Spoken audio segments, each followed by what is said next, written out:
From Disaster to Detour. Chapter 1. The Unraveling.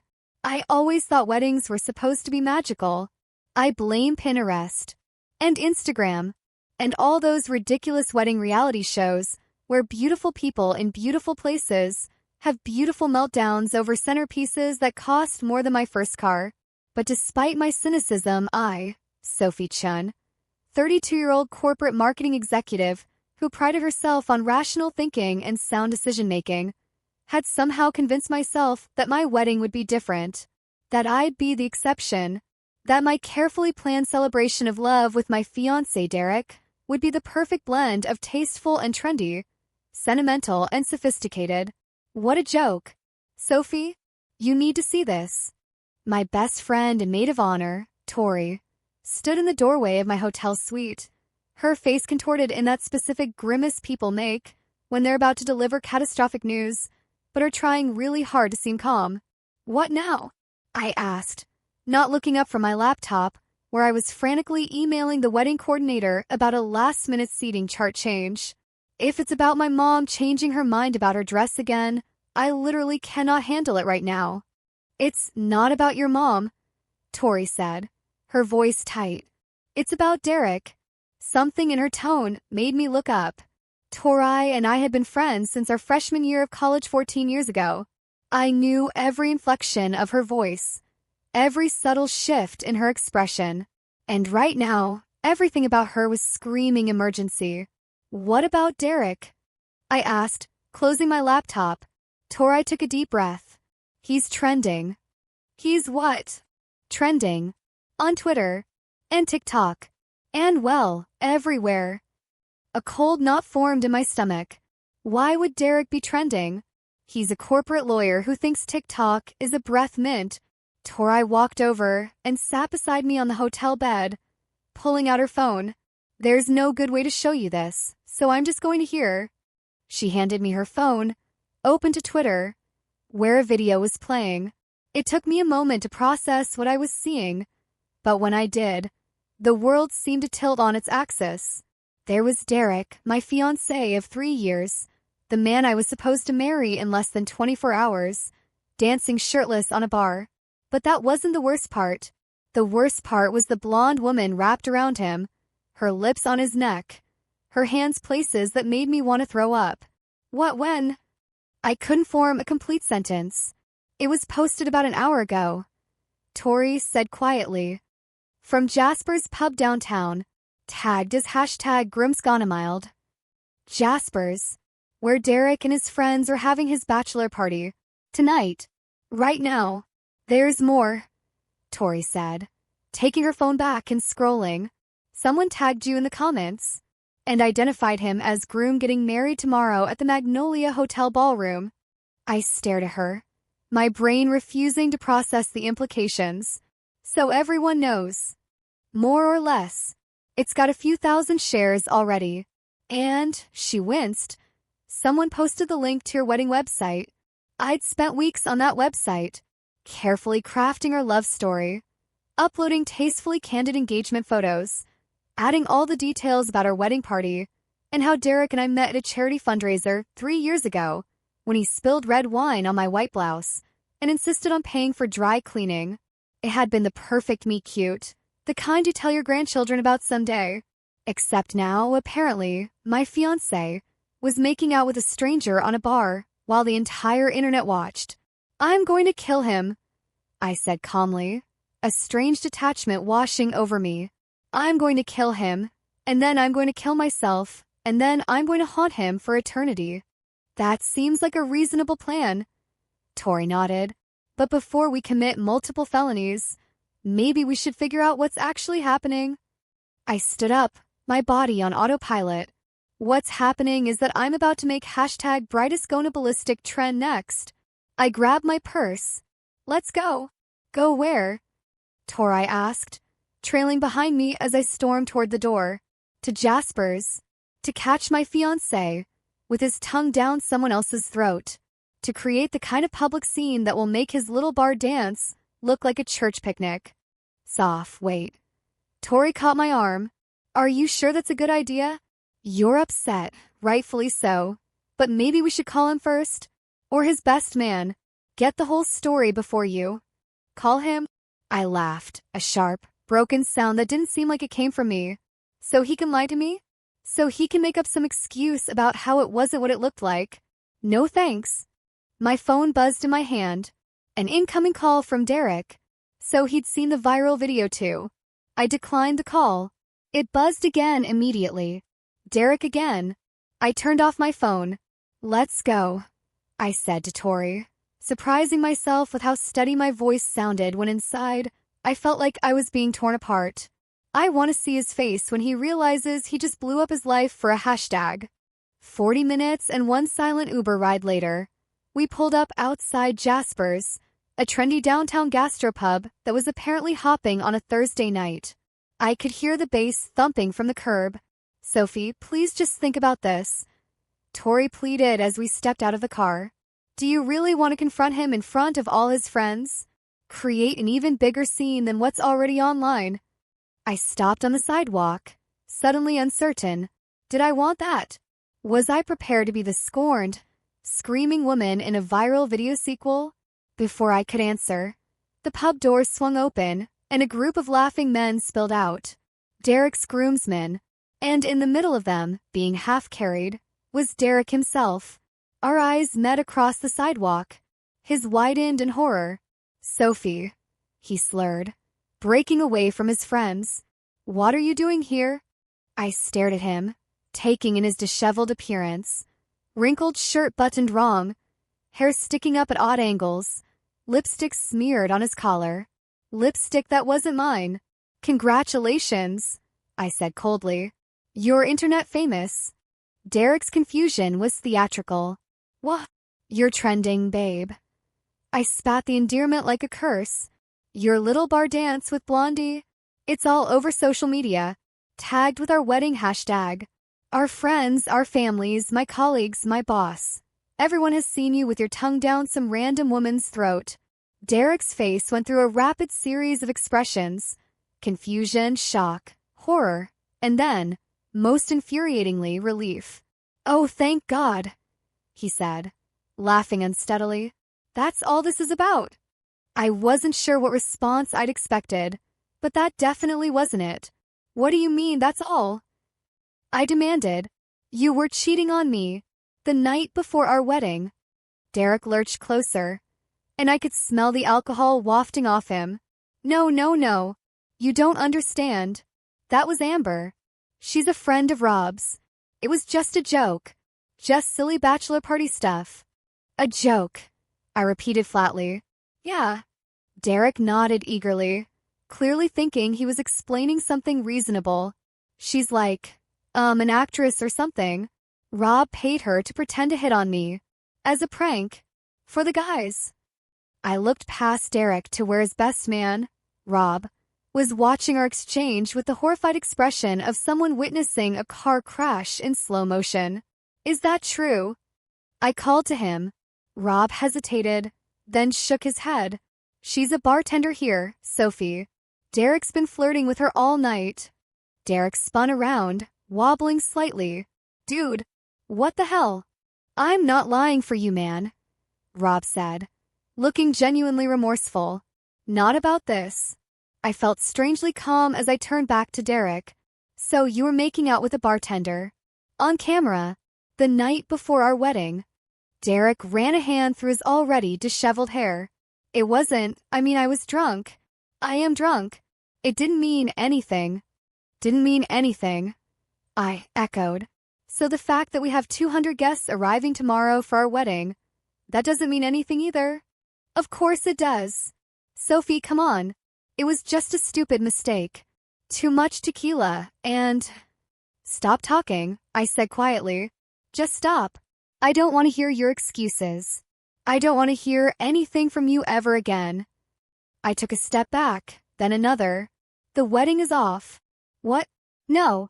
Sophie, you can't be serious. Over one little kiss. We've got the venue, the caterers, your parents flew in from California. My grandma came all the way from Florida. You should have thought about that before you decided to star in your own bachelorette party fantasy. I snapped. I'm done. I turned to walk away, but Derek lunged forward, grabbing my arm. Sophie, wait. That's when Tori stepped between us, her 5'4" frame somehow intimidating as she glared up at Derek. Take your hand off her right now.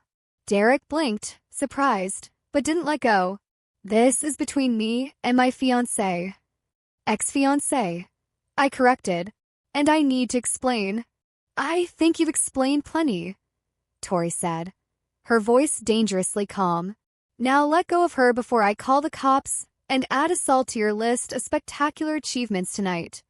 Derek finally released my arm, his expression shifting from desperate to angry. Fine. You know what? You're overreacting. It was just a kiss. Not even a real kiss. If you want to throw away 3 years over something so stupid, then maybe it's good we found out now what kind of person you really are. I laughed, though there was no humor in it. What kind of person I am?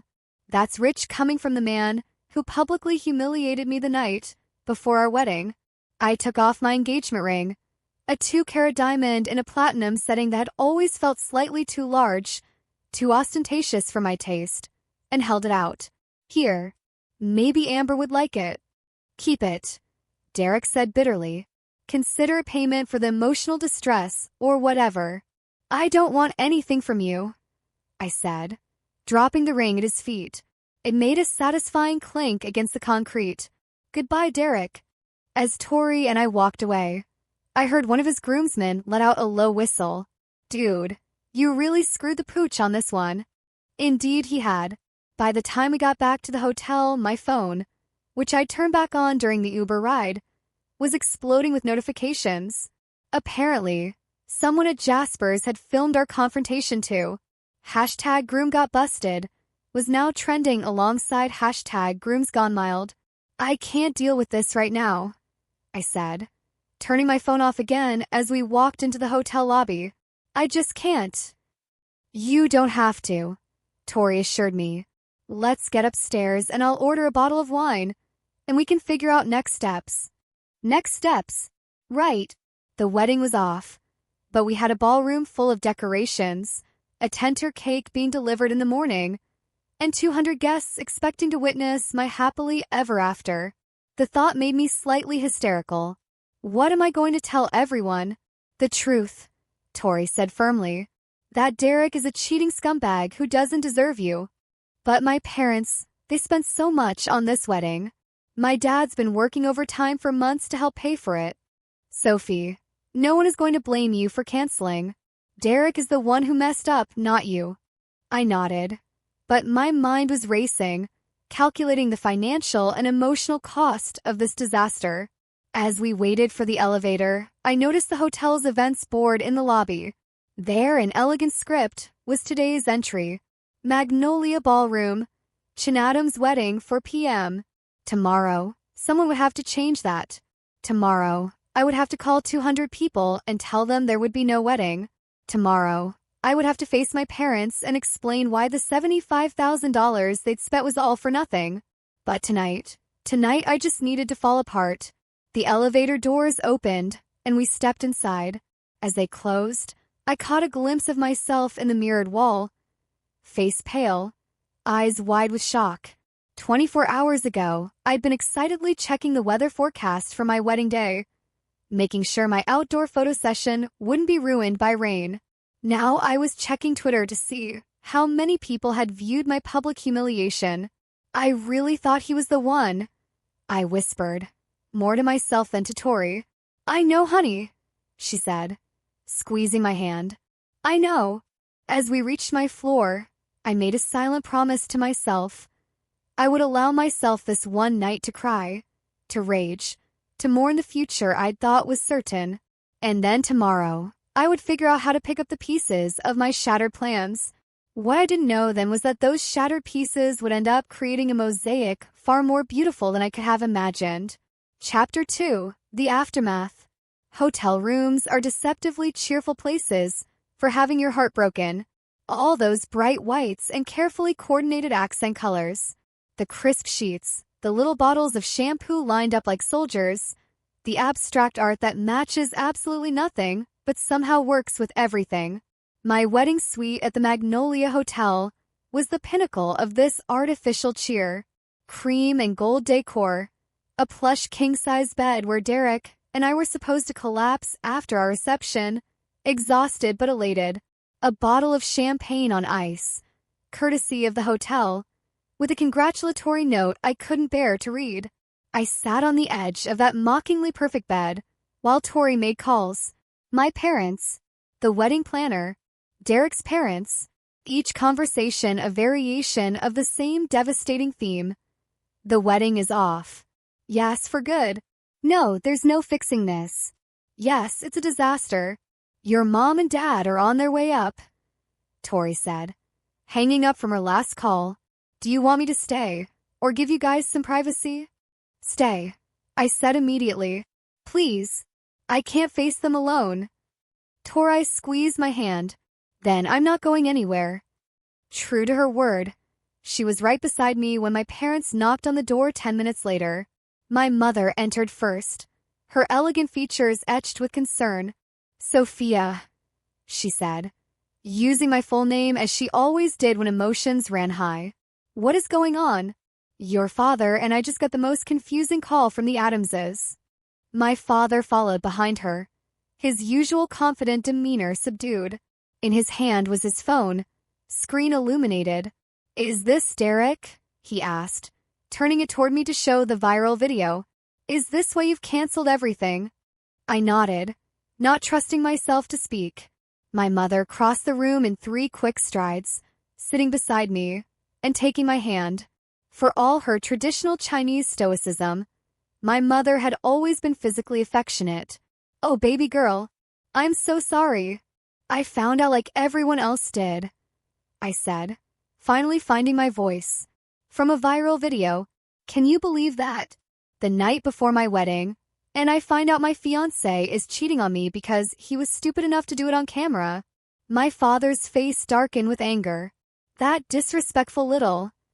He caught himself, taking a deep breath. I'm going to call him. Dad, no, I said quickly. Please don't. I already confronted him. It's over. Done. But the wedding, all the arrangements. My mother began. I know, Mom. I know. We'll figure it out. We'll call everyone tomorrow. Maybe we can get some deposits back. I'll pay you and Dad back for whatever we can't recover, I promise. Oh, Sophia, we're not worried about the money, my mother said, pulling me into a hug. We're worried about you. I let myself be held for a moment, breathing in the familiar scent of her perfume. Chanel No. 5. The same fragrance she'd worn my entire life. It smelled like comfort, like the steadfast love that had carried me through every disappointment and heartbreak before this one. My father joined us, his strong hand on my shoulder. Whatever you need, Sophie. We're here. I nodded against my mother's shoulder, tears finally breaking free. I really thought he was it for me. I really believed him when he said forever. I know, sweetheart, my father said, but anyone who would do this, especially so publicly, isn't worth your tears. A sharp knock on the door interrupted our family moment. Tori, who had been quietly letting us have this time together, went to answer it. You've got to be kidding me, I heard her mutter as she looked through the peephole. She turned back to me. It's Derek. What? I sat up straight, wiping at my tears. Tell him to go away. I'm trying to, but... Derek's voice carried through the door. Sophie, I know you're in there. Please, just let me explain. My father stood, a dangerous calm settling over his features. I'll handle this. Dad, no, I started, but he was already moving toward the door. Tori stepped aside as my father opened it to reveal Derek, still disheveled but looking considerably more sober than he had been at the bar.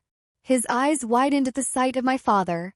Mr. Chun, he said, taking an involuntary step back. I need to speak with Sophie. No, you don't, my father said, his voice deceptively soft. What you need to do is leave my daughter alone. Sir, with all due respect, this is between me and Sophie. We're getting married tomorrow. No, you're not, my father interrupted. And do you know why? Because you couldn't keep your hands to yourself. Because you chose to disrespect my daughter and our entire family with your behavior. Derek's face flushed. It was a mistake. One stupid mistake. Sophie, he called past my father. Please, just listen to me. I stood up, moving to the door but staying behind my father.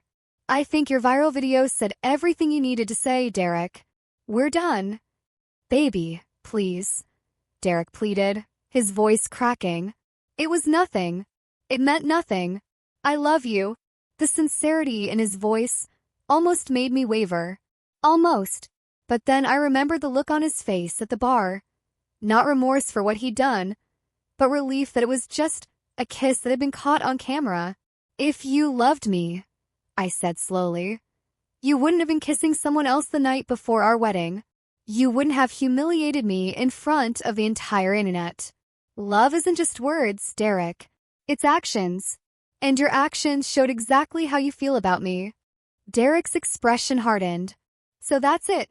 3 years together. And you're throwing it all away over one mistake. You threw it away. I corrected him. Not me. Now please leave. The guests, the arrangements. We'll handle it. My father said. You're no longer needed or wanted here. Derek looked like he might argue further. But something in my father's expression must have deterred him. He took a step back, then another. You'll regret this, Sophie, he said, his voice low. When you calm down and think about it rationally, you'll realize you're overreacting. Goodbye, Derek, I said, then nodded to my father, who closed the door firmly. The four of us stood in silence for a moment, the weight of finality settling around us. Well, my mother finally said, her practical nature reasserting itself. We should start making calls. The sooner we inform everyone, the better. I nodded, feeling a strange mix of devastation and relief. It was real now. The wedding was truly off. My relationship was over. The future I'd planned had vanished in the space of a few hours. Yet underneath the pain was something else, a small, growing sense that maybe, just maybe, I dodged a bullet. What kind of marriage would I have had with a man who could betray me so easily? What kind of life would we have built on a foundation so fragile that it cracked at the first test? I need some air, I said suddenly. I'm going for a walk. I'll come with you, Tori immediately offered. No, I need a few minutes alone to clear my head. I won't go far, I promise. My parents exchanged concerned looks, but didn't try to stop me. My father simply said, take your phone. Call if you need anything. I nodded, grabbed my phone and room key, and headed for the door. As I stepped into the hallway, I heard my mother saying, we should call the Chens next. They flew all the way from San Francisco. I walked quickly toward the elevator, needing to escape the tsunami of logistics that was about to crash over all of us. The wedding industrial complex doesn't make it easy to cancel a ceremony on 24 hours' notice. There would be non-refundable deposits, apologetic calls, returned gifts, canceled honeymoon plans, 1,000 little deaths of the dream I'd been building. But I couldn't think about any of that right now. Right now, I just needed to breathe. The hotel lobby was bustling even at this late hour. Business travelers checking in for the night. A group of tourists planning their next day's adventure. A wedding party. Not mine. Thank God. Returning from their rehearsal dinner, laughing and happy, I slipped past them all, head down, making my way outside to the hotel's garden courtyard. It was a beautiful space, especially at night when tiny lights twinkled in the carefully groomed trees. This was where Derek and I were supposed to have our cocktail hour tomorrow. While the ballroom was being converted from ceremony to reception, I found a secluded bench near a small fountain and sat down, the gentle splash of water providing a soothing backdrop as I tried to collect my thoughts. My phone buzzed in my pocket. A text from Derek. Please just talk to me. One conversation. That's all I'm asking. I ignored it. Another buzz. I made a mistake. A terrible mistake. But it shouldn't erase 3 years together. I love you, Sophie. Please. I turned off my phone. The night air was cool against my skin, carrying the scent of jasmine from the climbing vines that covered one wall of the courtyard. I closed my eyes, trying to focus on my breathing the way my yoga instructor was always encouraging us to do during difficult poses. Inhale for 4 counts. Hold for 7. Exhale for 8. Bad night. The voice startled me, my eyes flying open to find a man standing a few feet away. He was tall, with dark hair that curled slightly at the ends, and he was wearing the uniform of the hotel staff, black pants, white shirt, name tag that read Jack. Sorry, he said, seeing my startled expression. Didn't mean to scare you. Just checking if you're okay. You looked, well, not okay. I considered telling him I was fine. The automatic response we're all trained to give, but what came out instead was, my fiancé cheated on me the night before our wedding, and it went viral. Jack's eyebrows shot up. Wow, that's spectacularly bad. A surprised laugh escaped me. Yeah, it really is. He gestured to the bench. Mind if I sit? My break just started, and my feet are killing me. I hesitated, then nodded, scooting over slightly. So, he said as he sat down, I'm guessing the wedding is off. Very off, I confirmed. Currently in the process of unwedding everything. Jack let out a low whistle. That's rough. Big wedding.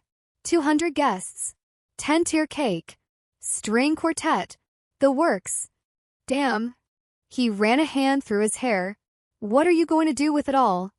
I hadn't even thought that far ahead. Cancel what we can, I guess. Lose deposits. Apologize to everyone who traveled to be here. Or, Jack said slowly, you could have the party anyway. I turned to look at him. What? The party? You've already paid for most of it, right? Venue, food, music, all that. Yes, but... So have the party. Just skip the wedding part. The idea was so absurd that I found myself laughing again, a slightly hysterical edge to it. Right. I'll just host a my fiancé cheated on me, but enjoy the free champagne party. Jack shrugged. Why not? Call it, I don't know, a liberation celebration. A dodge bullet bash. A thank God I found out before the wedding blowout. Despite everything, I found myself smiling at his ridiculous suggestions. You're insane. Possibly, he agreed cheerfully. But I'm also practical. You've already paid for a party. Seems a waste not to have one. I shook my head, still smiling. I can't. It would be weird. And sad. And honestly, I don't think I could handle standing in that ballroom tomorrow, knowing it was supposed to be my wedding day. Jack nodded, his expression turning more serious. Yeah, I get that. For what it's worth, I'm sorry. Nobody deserves to be betrayed like that.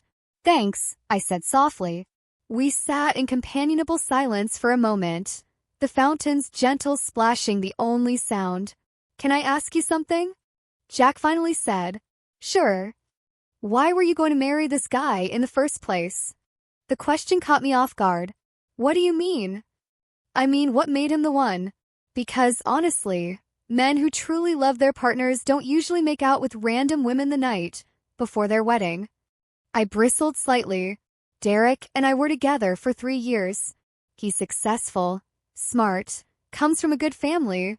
Right. But what made you fall in love with him? I opened my mouth to answer, then closed it again. What had made me fall in love with Derek? The beginning of our relationship seemed so distant now, obscured by the preparations and plans of the past year. He was reliable, I said finally, stable. We wanted the same things, career success, financial security, eventually a family. Jack said. A thoughtful sound rather than a judgmental one. Sounds like a business partnership. It wasn't just that. I protested. We had fun together. We enjoyed each other's company. Did you? Jack asked, his tone genuinely curious. Or did you enjoy the idea of what you were building together? I stared at him, uncomfortable with how close his questions were hitting to home. There had been a time, Early in our relationship, when Derek and I had been passionate, excited to see each other, eager to build a future. But somewhere along the way, that passion had morphed into what? Comfort? Routine? A mutual commitment to the plan we'd created? I don't know why I'm even discussing this with you, I said, standing up. You don't know me. You don't know Derek. You don't know anything about our relationship. Jack held up his hands in surrender. You're right. I'm sorry. I was out of line. I sighed, the brief flare of anger dissipating as quickly as it had come. No, I'm sorry. You were just being nice, and I snapped at you. It's been a really, really bad night. Understandably so, he said, standing as well. Listen, can I get you anything? Water? Coffee? Something stronger from the bar? The kindness of this stranger, when my world was crumbling around me, brought unexpected tears to my eyes. Thanks, but I should get back upstairs. My parents are probably wondering where I am. Jack nodded, then reached into his pocket and pulled out a small card. Here. If you need anything during your stay, anything at all, ask for me. Jack Riley, Guest Services Manager. I took the card, oddly touched by the simple gesture. Thank you, Jack. And for what it's worth, he added as I turned to go, anyone stupid enough to cheat on someone like you doesn't deserve a second thought, let alone a second chance. I felt a flush creep up my cheeks. You don't even know me. He smiled, a warm, genuine smile that reached his eyes. I know enough. With that, he gave a small nod and walked away, leaving me standing there with his card in my hand and the strangest feeling that this disastrous night had somehow opened a door I hadn't known existed. Chapter 3. The Pivot. The next morning dawned bright and clear. The perfect day for a wedding. The weather, at least, had kept its promise, even if my fiancé hadn't. I woke early, having barely slept. Tori was still asleep on the suite's pull-out sofa, her small form curled under the blankets. My parents had returned to their own room after midnight. Once we'd made all the calls we could reasonably make at that hour. The wedding planner, Vanessa, had been notified. The vendors had been contacted. The out-of-town guests who were already in the hotel had been informed. Derek's family had been called. That was a conversation I was grateful my father had handled. The only thing left was to deal with the remaining guests who would be arriving today, expecting to witness a joyous union, and decide what to do with a ballroom full of decorations, a 10-tier cake, and enough food to feed 200 people. Slipping quietly out of bed, I padded to the window and looked out at the hotel gardens. The hotel staff were already setting up chairs for what should have been my ceremony. White chairs in neat rows, a decorative arch at the front, a white carpet running down the center. All for nothing. My phone, which I'd turned back on after returning from my walk last night, buzzed on the nightstand. I picked it up, half expecting another plea from Derek. Instead, it was a notification from the local news. Viral video leads to wedding cancellation at luxury hotel. Great. Now I was a news item. I started to put the phone down, not wanting to read more, when another notification caught my eye. A direct message on Instagram from an account I didn't recognize at Bright Against the Odds. Curious, I opened it. Sophie, you don't know me, but I saw what happened with your fiancé. First, I'm so sorry. Second, I run a nonprofit that repurposes canceled weddings to benefit those in need. If you're interested in donating any of your unused arrangements, please contact me. We can turn this heartbreak into something beautiful for others. I stared at the message for a long moment, something stirring in my chest. A nonprofit that repurposed canceled weddings? That was a thing. Without overthinking it, I clicked on the profile. At Bright Against the Odds was run by a woman named Maya Rodriguez, who, according to her bio, had experienced her own wedding disaster 5 years ago and had turned the experience into a mission to help others. Her feed was filled with photos of repurposed wedding decor being used at children's hospitals, nursing homes, and shelters. Wedding flowers transformed into bouquets for hospital patients. Wedding food redistributed to homeless shelters.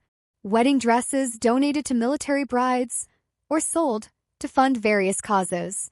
It was beautiful, transformative, even. I clicked back to her message and replied, "I'm interested. Everything is still here at the Magnolia Hotel. What do you need from me?" Her response came almost immediately. "Just your permission and the contact info for your wedding planner. We'll handle the rest. We can coordinate with them to repurpose everything. The food can go to the downtown shelter, the flowers to 3 different nursing homes. And if you're willing to donate your dress, we have a program for military brides who can't afford their own." My dress. I hadn't even thought about my dress. The $6,000 Vera Wong that had been altered to fit me perfectly, that was hanging in the closet of this suite, a white ghost of what might have been. For a brief moment, I felt a pang at the thought of never wearing it, never having that moment of walking down the aisle. All eyes on me, my father beside me, my future ahead of me. But then I thought about who would have been waiting at the end of that aisle. Derek, who couldn't even stay faithful until the wedding, who had humiliated me publicly, who had tried to lie his way out of it until confronted with evidence. What kind of marriage would that have been? I typed back, "The dress too. Take it all. Just promise me it will help someone." Maya's response was immediate and heartfelt. "I promise." And Sophie, the best revenge isn't getting even. It's moving forward and creating something beautiful from the wreckage. You're already doing that. Something about her words resonated deeply within me. Creating something beautiful from the wreckage. Yes, that was exactly what I wanted to do. I was still staring at my phone when Tori stirred on the couch, yawning as she sat up. "Sophie, you're up early." She blinked sleepily, then seemed to remember why we were both in the hotel suite. "How are you feeling?" "Actually, I think I'm okay," I said, surprised to find it was true. "Look at this." I showed her Maya's messages and explained the nonprofit's mission. Tori's eyes widened as she scrolled through the Instagram feed. "This is perfect," she said. "Absolutely perfect. When do they want to come get everything?"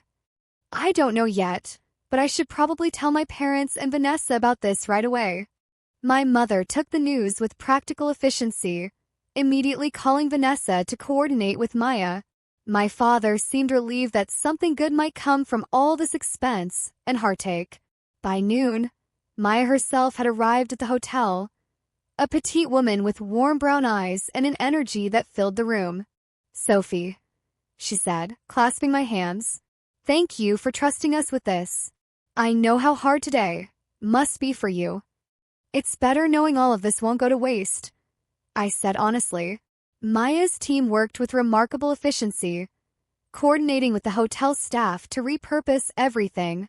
The flowers were divided into smaller arrangements for 3 different nursing homes. The food was packaged for a downtown shelter. Even the cake, after the top tier was saved for my parents as a thank you, was sent to a children's hospital. I handed over my wedding dress, feeling a strange sense of lightness as it disappeared from the suite. "What about you?" Maya asked as her team prepared to leave. "What will you do now?" I hadn't thought that far ahead. The honeymoon tickets to Bali were non-refundable, but the thought of going alone felt depressing. "I have no idea," I admitted. "Start over, I guess." "You know," Maya said thoughtfully, "sometimes the best way to heal is to do something completely different. Something you'd never have done if you'd gotten married." Her words echoed in my mind long after she left. Something completely different. Something I'd never have done if I'd gotten married. As I walked through the hotel lobby that evening, heading to dinner with my parents and Tori, I spotted Jack at the front desk. He looked up, smiled in recognition, and gave me a small wave. I found myself changing course, walking toward him instead of the restaurant. "Hi," I said. "Sophie," he greeted me. "I heard about what you did with the wedding arrangements. That was really something. News travels fast. It's not every day someone turns a wedding disaster into a community blessing," he said. "How are you holding up?" "Better than expected," I admitted, but also lost. I had this whole future planned, and now it's just gone. Jack's expression was thoughtful. Maybe that's not such a bad thing. What do you mean? Well, sometimes our carefully constructed plans keep us from seeing other possibilities. Better possibilities. I thought about that for a moment. You know, I have these non-refundable tickets to Bali. For the honeymoon. Ah, Jack nodded. The classic dilemma. Go alone and feel sad. Or waste thousands of dollars. Exactly. Or, he said, a glint in his eye. Or what? Or option 3. Take someone else. A friend. Your parents. Someone who'd appreciate the trip and make it a different kind of adventure. I laughed. Are you volunteering? To my surprise, Jack blushed slightly. I wasn't angling for an invitation, I promise. Just brainstorming. The idea took root, though not in the way either of us expected. Later that night, as Tori and I packed up my things, I found myself thinking about what Maya had said about doing something completely different. Tori, I said suddenly, what if we went to Bali? Together? Not as a honeymoon, but as a reset trip. Tori looked up, surprised. Are you serious? Absolutely. The tickets are paid for. One of them might as well be used by someone I actually like. Tori grinned. That's either the best or craziest idea you've ever had. Is that a yes? That's a hell yes. 3 days later, we were on a plane to Bali. I'd kept the hotel reservations but changed the romantic honeymoon package to a spa and adventure package for 2 friends. It was on that trip that the idea first came to me. Sitting on a beach, watching the sunset, feeling strangely free. I'd been working in corporate marketing for 8 years, crafting stories and images for products I didn't particularly care about. What if I could use those same skills for something meaningful? I pulled out my phone and sent a message to Maya. I'm in Bali, having a reset trip. Been thinking about what you said about creating something beautiful from the wreckage. Would you be interested in a marketing consultant? Pro bono to start, but I have some ideas that might help grow what you're doing. Her enthusiastic response came hours later. And by the time Tori and I returned from our trip, I had sketched out a complete marketing plan for Bride Against the Odds. Within 6 months, we'd expanded to 3 more cities. Within a year, we were featured in national media. And somewhere along the way, I found myself working more for the nonprofit and less for my corporate job. It was at our first fundraising gala that I ran into Jack again. He was no longer working at the hotel. He'd taken a position as an events director for a large charitable foundation, which had partnered with us for the gala. Sophie-chan, he said, a wide smile spreading across his face. Look at you. From jilted bride to nonprofit executive. That's quite a journey. Co-executive director. I corrected, returning his smile. Maya's still the heart of the operation. I'm just the marketing muscle. Don't sell yourself short. Word is that you've transformed the organization. We fell into easy conversation, catching up on the past year. The chemistry between us was undeniable, but neither of us rushed it. We had both learned, in different ways, that the best relationships aren't forced or rushed into existence. Our first date wasn't until 3 months later. A simple dinner that stretched into a 5-hour conversation. Our second date was a volunteer day at one of our partner shelters. By the third date, I knew there was something special between us. You know, Jack said as we walked along the riverfront one evening, I've been thinking about what I said to you that night at the hotel, about how your relationship with Derek sounded like a business partnership. I remember, I said. I was offended, but you were right. Maybe, but I didn't understand something then that I do now. What's that? That the best romantic partnerships are also great business partnerships, in the sense that both people are working towards shared goals, respecting each other's strengths, communicating clearly. The difference is that a real relationship has passion and deep caring woven through all of that practicality. I stopped walking and looked at him. When did you get so wise about relationships? He smiled, a little embarrassed. I've been reading some books. Wanted to make sure I got it right this time. This time? With you, Sophie. With you. 2 years after my wedding I found myself in the same hotel garden where I'd first met Jack. But this time, instead of tears and a canceled wedding, there was laughter and purpose as we hosted Bride Against the Odds annual Second Chance celebration, an event where we matched donated wedding items with couples who couldn't afford their dream weddings. Derek had long since faded from my thoughts, though I'd heard through mutual friends that he'd moved to another state after the viral video had damaged his reputation at his law firm. I didn't wish him ill, but I didn't wish him well either. He simply existed in my past, a detour that had led me to a far better destination. And as for Jack and me, we were taking our time, building something real and lasting, something based on mutual respect, genuine compatibility, and yes, a passion that made my relationship with Derek seem pale by comparison. You know, Jack said as we watched a young couple receive the news that they'd been selected for our program's full wedding package. I never actually thanked Derek. Thanked Derek? I repeated, puzzled. For what? For being such an epic disaster of a fiancé that you ended up crying in my hotel garden. Jack grinned. Best thing that ever happened to me. I laughed, leaning against his shoulder. You know what? It might have been the best thing that ever happened to me too. Sometimes life's worst moments are actually detours leading us exactly where we need to go. My wedding disaster had become my most fortunate detour, leading me to meaningful work, genuine love, and a life far richer than the one I'd so carefully planned. That night, under the same twinkling garden lights where I'd once sat brokenhearted, Jack dropped to one knee. The ring he offered wasn't as large or flashy as Derek's had been, but it was infinitely more meaningful. A vintage sapphire that had belonged to his grandmother. Sophie Chun, he said, his voice steady and sure. I'm not offering you a perfect fairy tale or a flawless future. I'm offering you a partnership in the truest sense, one built on friendship, mutual respect, and a love that grows stronger every day. Will you marry me? This time, when I said yes, there were no viral videos, no elaborate plans, no expectations except one, that whatever came our way, we would face it together. 6 months later, we were married in a simple ceremony at Maya's farmhouse outside the city. Our wedding flowers were donations from 3 different canceled weddings. The cake was made by a culinary school student practicing for her final exam. My dress was a vintage find that cost less than the alterations.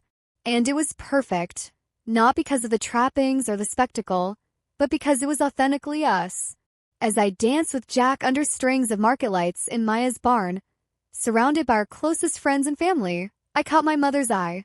She was watching us with an expression of pure contentment. You were right, I whispered to Jack as we swayed to the music. About what? That night in the garden, when you suggested I have the party anyway. You were right, just not in the way either of us expected. Jack pulled me closer, his lips brushing my ear. Some detours end up being the main road, if you're brave enough to follow them. And in that moment I knew this detour had always been my true destination. The end. Don't forget to like, comment, and subscribe for more incredible content.